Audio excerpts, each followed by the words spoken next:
Got it. Hey everyone, and welcome back to this super special episode of Being in Business, the podcast with me, Lou Portis, and... Hello, I am Laura Linklater, and this is extra special because this is also going to be on the Parenting from the Heart podcast, which is my podcast, also available in the same places as Lou's, everywhere. Woo, woo. A dual podcast. I'm sure it's been done before, but it feels really special, doesn't it? Yeah, and it's also really nice because Lou and I are actually very good friends, and we message all the time about all kinds of things. So it's great for us to actually be chatting. Yes, and it came together so quickly, didn't it, in the end? So we are today going to do this special episode because we have noticed that there is a particular need, isn't there, Laura, right now, because of where we are specifically in the UK, but I guess it's probably other parts of the world that are about to go through a bit of a transition. Do you want to tell us about that? Yeah, well, also, I mean, I'm coming to you from Vietnam. We're in lockdown right now, and I know the UK is in this strange position where aren't you having everything released? Everything's being relaxed in the next few days. Yes, strange, next week. And the summer holidays in a lot of the world are around the corner. So I guess we should, because of course my listeners won't know you, Lou, and the other way around. So I am a parenting mentor. So I work with cycle breaker parents who are parents who weren't given necessarily the best versions of parenting when they were young. So perhaps they had somebody who had substance abuse in their family, a parent who wasn't able to be open and there for them, or maybe there was some form of domestic abuse in the family, or a parent who just was suffering so much that they were unable to be emotionally connected to the children. And then, of course, these children grow up into adults, as they tend to do, and they have their own children. And they're at this precipice where they're thinking, well, I know what I don't want, and I know I never want my child to feel unsafe, unheard, not listened to, know that they didn't have a right to speak their truth and have their voice. But how? And so this is what I do when I support people with the healing plus the skills, and that helps them to be the parent that they really want to be. And very interestingly, I know, Lou, you're going to share in a second, hopefully, what the parents that you help. And it's interesting that we have been hearing the same messages from two different areas, which is why we've come together to do this summer special. So, Lou, who do you support? Yeah. Apart from me, because I should say, this podcast, my podcast wouldn't exist without the wonderful Lou. She truly is a tech queen. Sorry, carry on, Lou. Well, that is one of the things I do, but more specifically, or most specifically, should I say, I also work specifically with mums who have recently left corporate career and who want to set up a business for themselves, mainly with coaches and wellness pros and course creators. And I help them to go from kind of like zero to hero in terms of knowing they have this idea for a business but not sure how to get it out there, to being ready to launch with all of the tech set up, etc., etc. Hence I helped Laura with her podcast. And I think it would be fair to say, wouldn't it, Laura, that it was one of those experiences where we could say it went from I don't think I can do this to very quickly with not much input from me. Oh my goodness, I'm empowered. I can do this. And that is what it just makes a switch. Yeah. And that's what I just love. Yeah, so both, thank you, Lou. Thank you so much. So we have both heard, so Lou, in your group, Being in Business, is that your Facebook group? No, that's just a podcast. Facebook group is Self-Worth and High Vibes for Female Entrepreneurs. We'll put all the links in the show notes, won't we? Yeah. You can never remember them when you're, in the gym or going for a walk or however you listen to your podcasts. Not that I go to the gym anymore, but wherever you choose to listen, like when you're in the bath. And yeah, so you've been hearing, okay, so the summer holidays around the corner. We've had, in the UK, you've had 3 lockdowns. Here in Saigon, we're on 4. In Saigon, I'm in Ho Chi Minh City in Vietnam. So actually, we've had lots of smaller lockdowns. It's a different take, whereas the UK's have been quite big, but they still take their toll, don't they? And I know you've had people coming to you and saying that last lockdown, And I work with Yeah. clients in the UK and in the US a lot, actually, and they're saying, okay, so these lockdowns have just really taken their toll on our family relationships. Totally.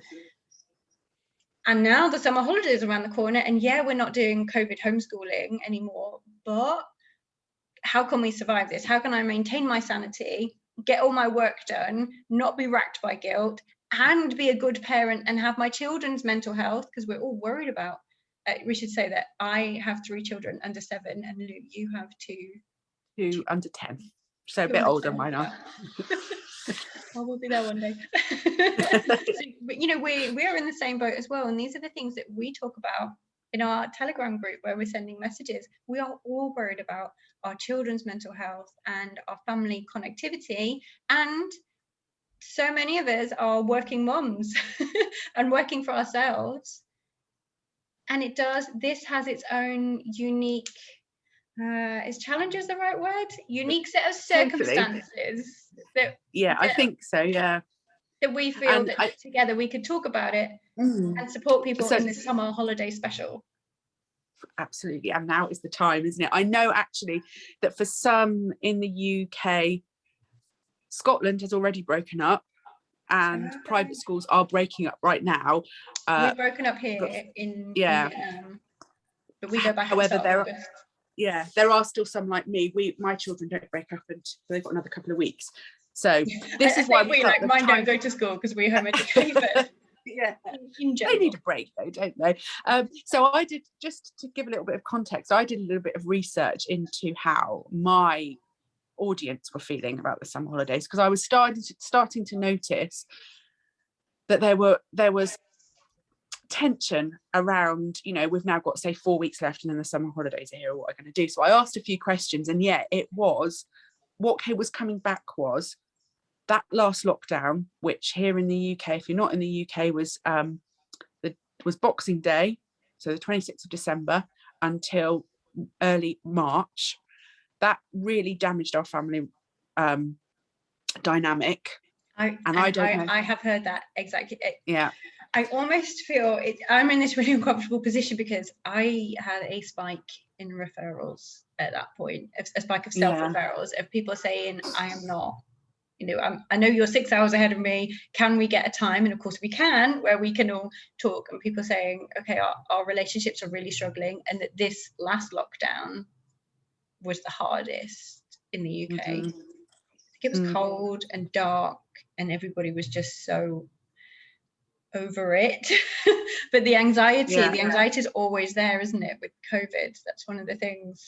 Yeah, and bubbles. I was one of them. Which is another reason I think why when people were saying that to me, I was like, yeah, I really get it. I didn't struggle at all during the first 2. And then that last one, unexpectedly, really, because I have quite a lot of self-care practices. Yeah, it really took it. So I really feel it when people are saying, how do I cope with the summer holidays, on top of what that did to us. They were also saying, how do I get it all done and stay sane?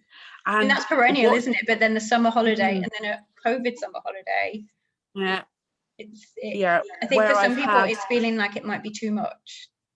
Yes, and where, you had the first 2.5 months of the year where you weren't able to focus on business during school hours, which for most, certainly of my listeners, will be, they still have their children in mainstream education. And we remember what it felt like, really, deeply in here, what it felt like to try and juggle all of that. I think especially women, it really, really hit women hard, and it hit self-employed women hard. And if you hit the self-employed and the woman, and the parents, it's not surprising. I guess what we're saying is it's not surprising that people are on the brink of the summer holiday and yes, thinking like, yeah, I got some time with my children, but also like, oh, how do we do this? Yeah, absolutely. And that's one of the things that came through as well. How do I spend time on my business, or I guess if you're employed, and still working at home, how do I spend time in my job and not feel guilty that I should be with the children? And the flip, how do I spend time with my children and not feel guilty that I should be doing the business, the job, or actually one of the other 150,000 things that we tell ourselves we have to do. Yeah, and when we were coming up with our ideas for, obviously for both of us and our group, we have a wonderful group called the Beehive of 5 of us, self-employed female entrepreneurs trying to change the world bit by bit. And, we ping our messages, and we're all mums as well. So the things that we have come up with of how to support ourselves, and really they are all tied together with one common thread, which is, unsurprisingly, communication.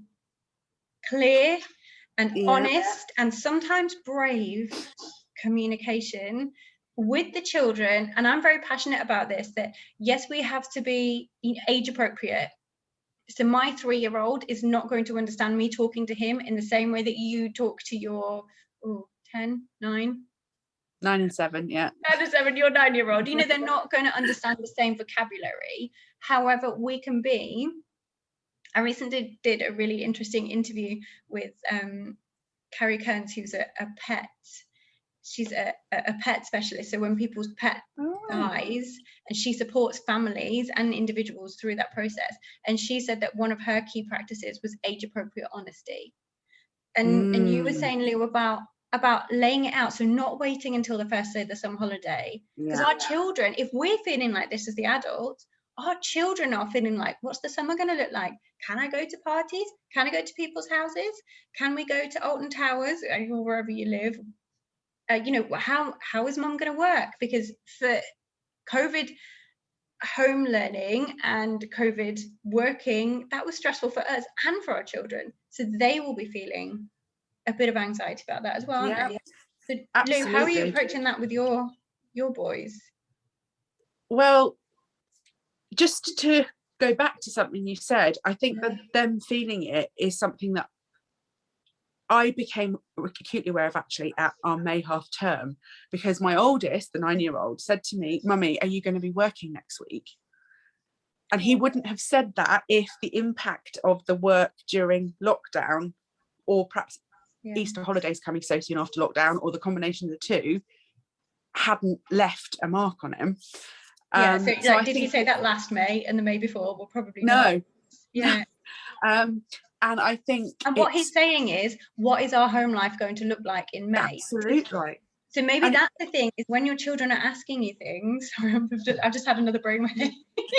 That when our children are asking us things, I talk often about how loaded the term mom and dad are, and all this baggage of like, the mom goes last, and all of this stuff that we have.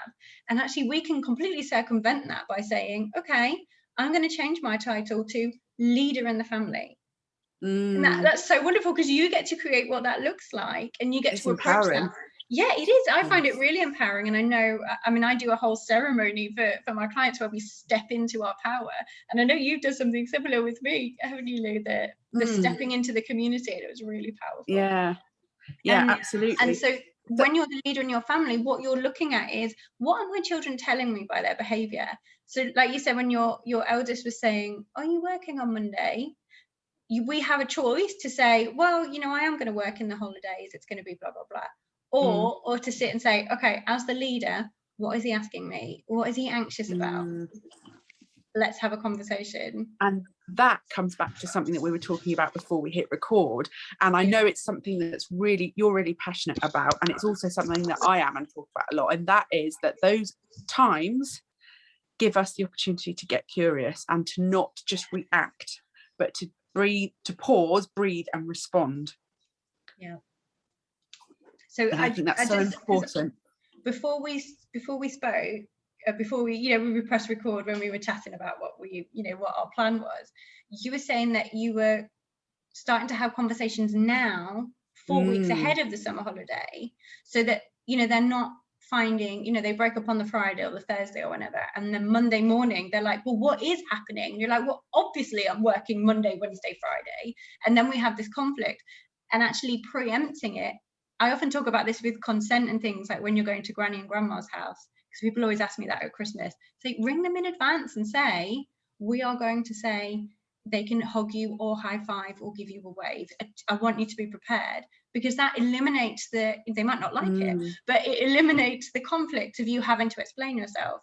And I know you've been doing that, haven't you, with yours, explaining in advance.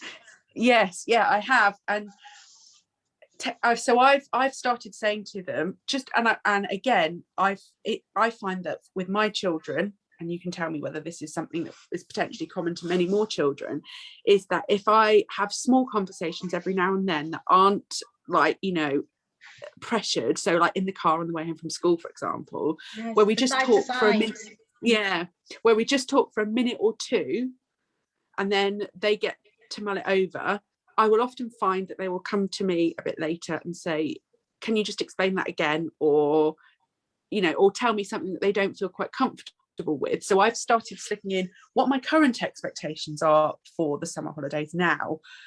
Behind that, I think, is the mindset piece that we do with ourselves, and which I've talked about in my Serene Summer checklist that I've put together, which is I am Can already... we put a link to that? Is that okay? Can we put a link to that?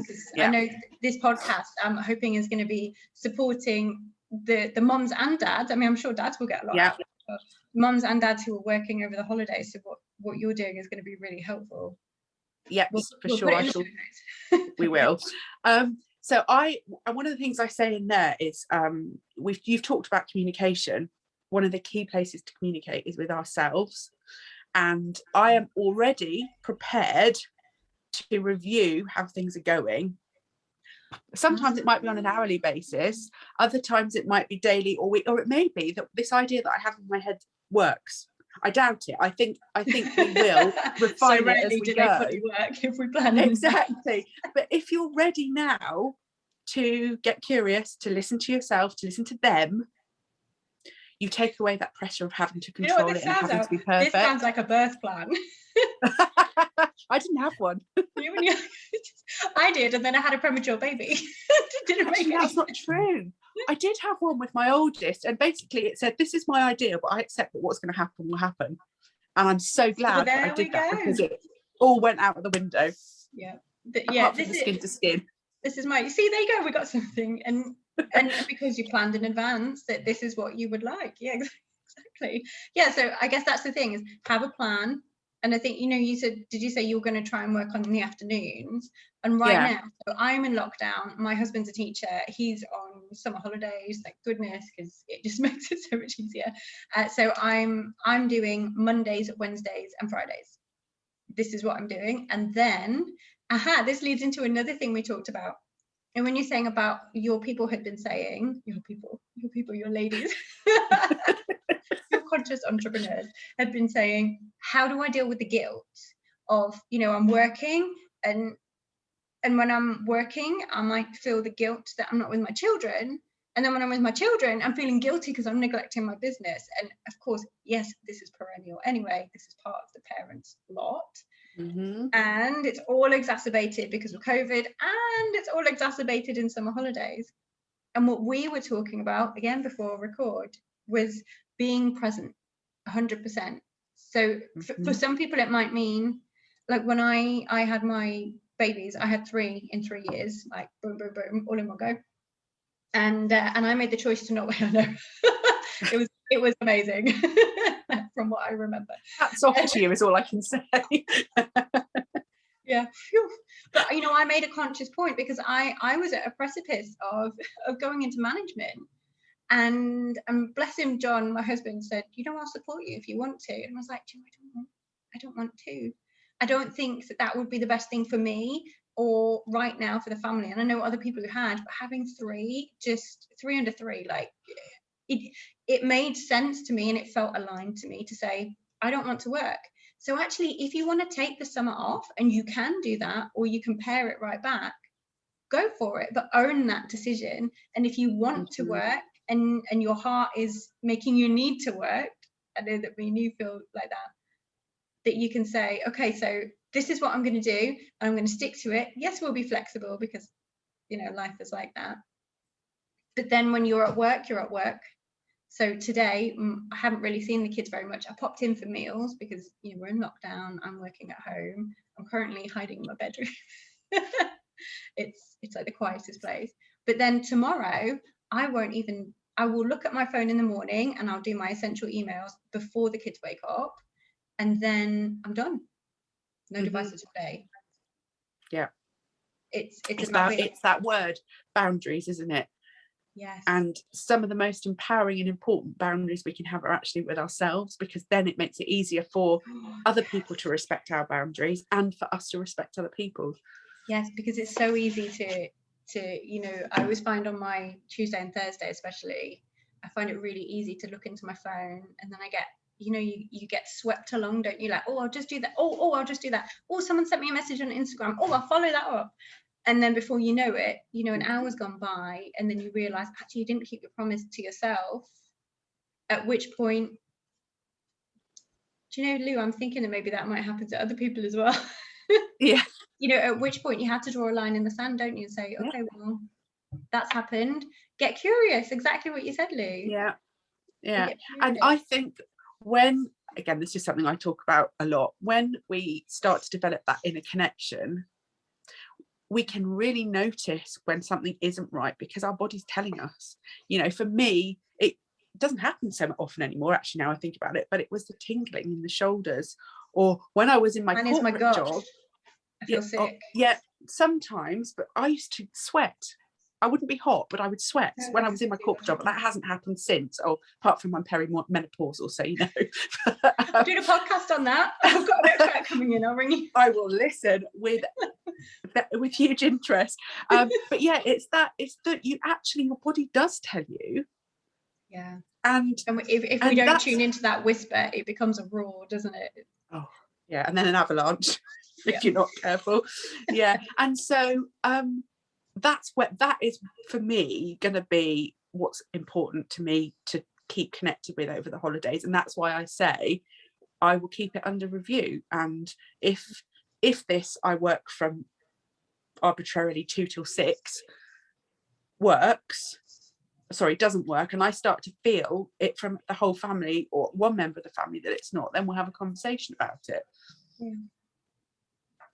So being flexible, I'm making notes, because we're going to summarize this in the show notes, aren't we? Like each bullet point. Yes. It's so great. There's something that you just said, and actually, Lou, I'm really sorry, this isn't something that we just talked about, but it's just popped into my brain this is why I love this format of chatting, because things come up as you're talking. And I have found, because I am in lockdown after having in Vietnam, we basically have had 9 months where I almost hesitate to say this, we were completely COVID free, because Vietnam knows what it's doing. You know, it's been through SARS, it's been through avian flu. So when COVID came, you know, through the northern border, because we border China, Vietnam just shut down. At which point I was in the UK, because we came here in August 2020. And we arrived in the heyday of no COVID, where yes, you have to wash your hands. They call it the 5Ks of you know, the things that we do. You know, you have to wash your hands. We all wear masks when we go around and things. But we'd had this blessed period where we kind of got a bit laissez-faire about it. We're like, oh yeah, just pop into the shops, and we'd forgotten how precious that was when we were in England or in lockdown. And now, one of the things that I have found really useful going back to lockdown is having my morning routine and being really, yes, flexible, because sometimes I get up early before the kids. Other times I'm really, really tired because I'm a human, and because my cycle, you know, sometimes I'm more tired than not. Yep. I'm learning from Lou to honor this because it's part of being a female.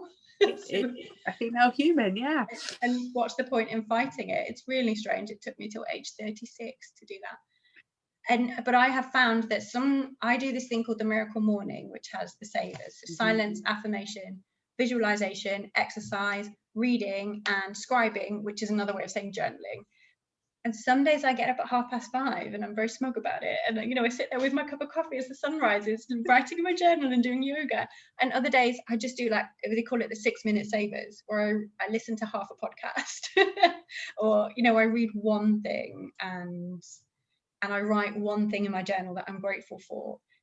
And I have found having a routine in a time where there isn't routine, such as the summer holiday or lockdown, I found it really, really helpful.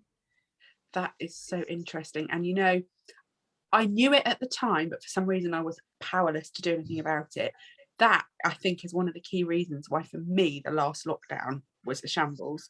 I had it for most of last year, and then I don't know why, it just happens like this sometimes, doesn't it? I just let go of that, you know, and 3 months later I suddenly realized, where was the self-care that I talked about to everybody else, you know? And that's being curious, because you could have beaten yeah, yourself up about it, and what good would that have done to anybody? None.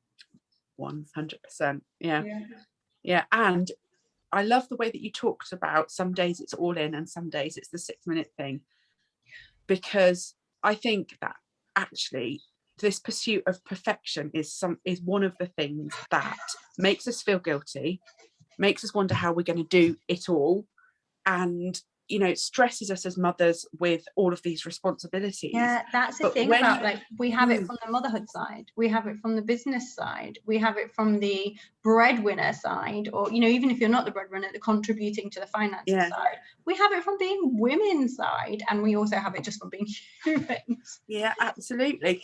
And if you can tap into there's no such thing as perfect, and success in this, in your case the morning routine, is doing something.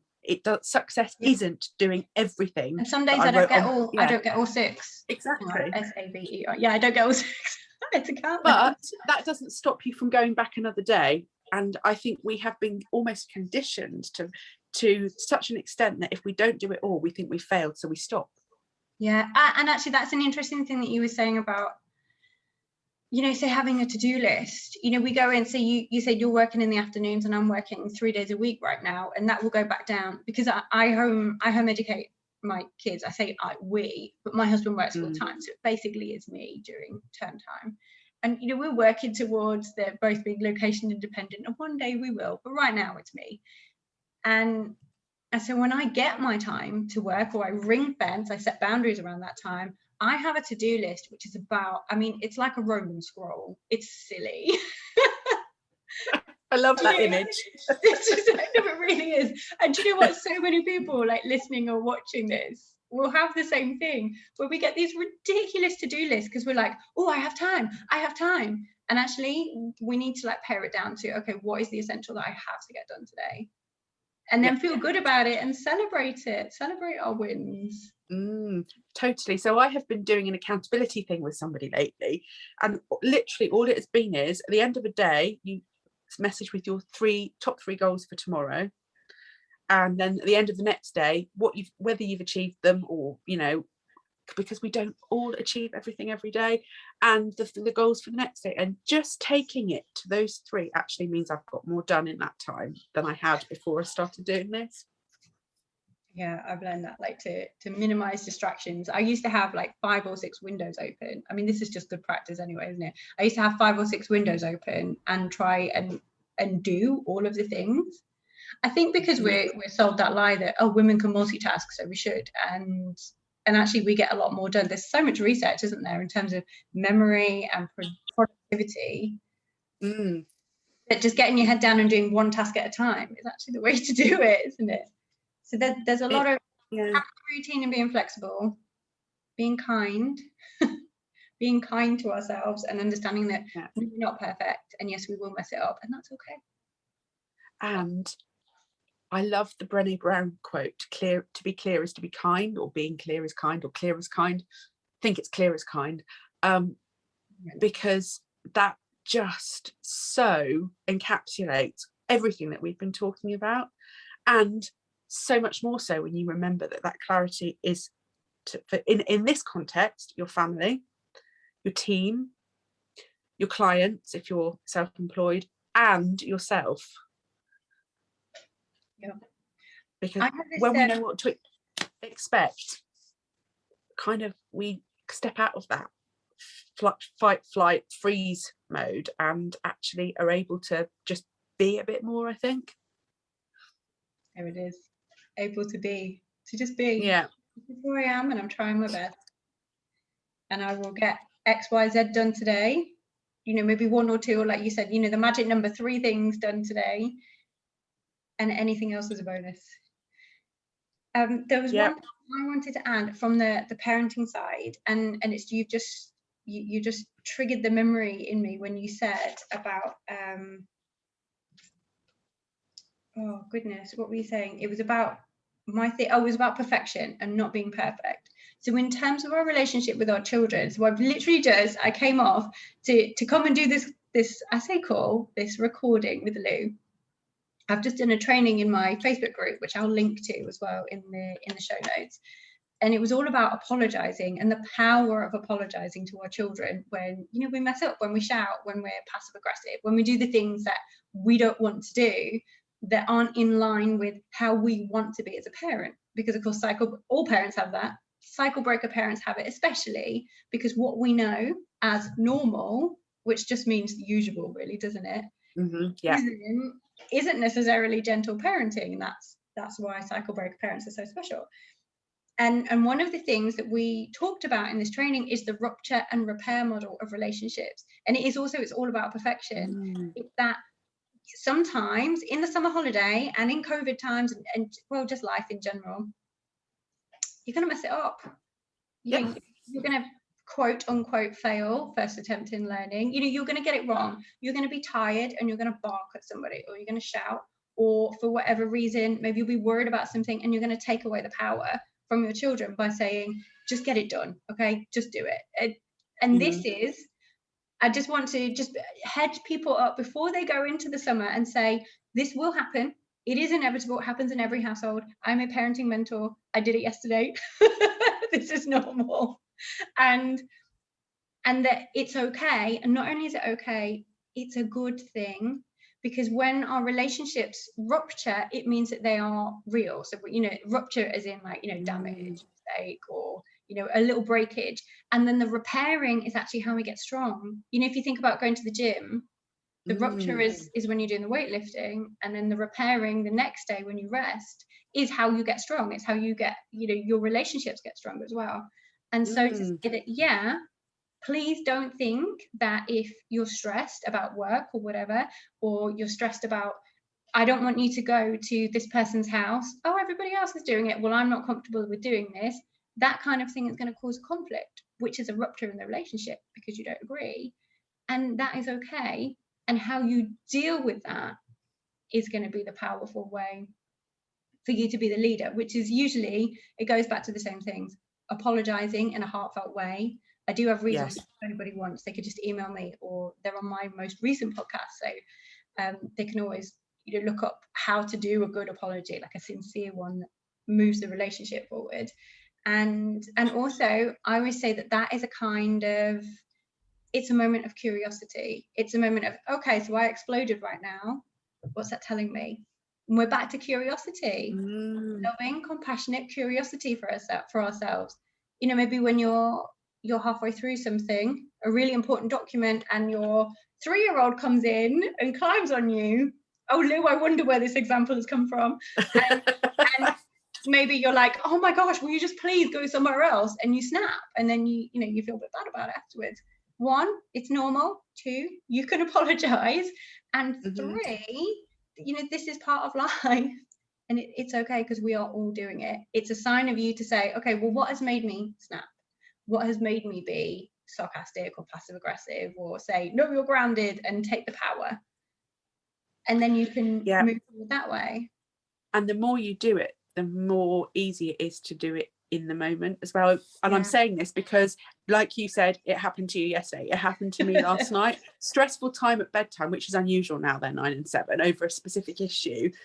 And initial response was just get back upstairs. And then now, because I do it in life, not just in parenting, but across the board, it was, hang on, that didn't feel right. Why didn't it feel right? You can just say that. You just say, oh, hang on, we're on the power seesaw. I'm really sorry I just shouted there. Would it be possible for me to try again? And they do. They just say like, okay, and then you just try again. And sometimes and do it. And again, your body knows when you're doing it in a way that's authentic to you and when you would not, doesn't it? Yeah, exactly. And to you and your family, I should say. It's interesting because we've talked about a variety of different areas, haven't we? But they all come back to communication, kindness, compassion, and curiosity. Yes, they do. It's really interesting. And shall we add clarity in there as well? Yes, and clarity, And I guess like clarity of vision, because if you go into, when I talk about, so I run, would it be okay if I just shared that I'm doing a workshop? Would that be Of course, we'll put it in the show notes. Brilliant. So on the 13th of August, I'm running my Own Your Parenthood workshop, which is in my Facebook group. The knocking is my toddler, but he's with Daddy, by the way. He's just at the door. Just so you know, if you can hear that noise, it's fine. They are attended. Yeah, so it starts on the 13th of August and it's 5 days. It's a free workshop called Own Your Parenthood. And it's basically, well, it's all about that, isn't it? It's about not being swept along and, you know, like from one thing to another, like constant firefighting, constant following the calendar, especially if you have more than one kid. You know, it gets really tricky, doesn't it? You know, balancing who's going to be where at what time. And sometimes we feel like we're not in that leadership position. We feel like we're just kind of shunted along through life. And actually, I think one of those things that we can have for the summer holiday is about stepping into our power before and at the start of the summer holiday and saying, okay, I have a clarity of vision. And my vision is that we're going to be a connected family. Sometimes we're going to have arguments, and that's okay. We will have ruptures in our relationship, and then we will heal them together and we will move forward. I'm going to get my work done at times when it works. You know, like you said about being flexible, like the birth plan. This is the thing that I want, and we'll go with the flow. And going back to our mentor, actually, Steph Heald, connect it in. She did not say this about parenting, but it applies in so many areas. So I'm going to apply it to parenting. Well, I talk to her all the time about parenting because we have really similar views on it. Yes, you do. Is connecting with how you want to feel and how you want your children and your partner to feel. So the vision is not the to-do list. The vision is what it looks like and feels in your life, in that ideal and when you're connected with how you want it to feel, and this applies to not just the family life, but for the people that I work with within their businesses. You know from in your business. But a lot of my parents, you know, they're not just parents in a vacuum, because of course we would all be much better at parenting if all we did was parent in a vacuum and we didn't have to do any cooking or cleaning or washing or go to work and money magically appeared. Laura, I would be incredible. What a dream. Do you think you get bored though? And I don't mean of being with the kids, I mean of not having the other things to keep you multifaceted humans. So where I was, what was I just saying? You were saying about tuning into yourself and your visions. So when you're connected with how you want it to feel, whatever it is, but let's take the summer holidays as an example, that is just the beginning of it. It's the root of taking back your power and letting go of how you think it should be. And you know how much I dislike the word should. It's there again. And actually leaning into how it can be, you want it to be, and your family want it to be. And in the context of your business as well, if that's relevant to you in this moment, never mind all of those shoulds out there.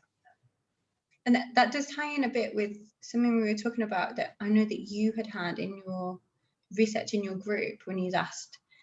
And one of the things people were talking about is that some people are really happy for their kids just to go and play with other kids and to go to like arcades or, you know, wherever places where people meet. Some people really aren't okay with that. Some people have immunocompromised grandmas or parents at home, so their children are not able, and no, it's not fair. It's really not fair. And of course they feel it's not fair if they're not able to hang out with their friends because their dad has, you know, a genetic disorder or something that means that they are more at risk of COVID.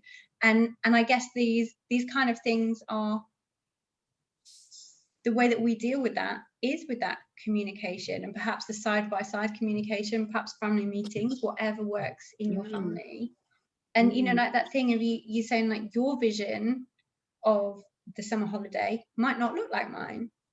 You know, I have my husband at home right now because he's a teacher, so he is, I guess, could we call that seasonal employment? I don't think he'd like that, would he? Most of the season of employment, but you know, so he is off, and other people are effectively a single parent during their summer holiday because their partners work away, and sometimes that's going to be the woman working at home, sometimes it's going to be the man working at home. So, you know, everybody's families work differently, don't they? Yeah. And so you're going to have to navigate this on a day-by-day basis. So you can have your plan and your, you know, I'm going to try out the mornings, and if it doesn't work, then I'll try out the afternoons. I trialed getting up at 4 a.m. when John was teaching. I remember that. Yeah. Yeah, it was awful. It was awful.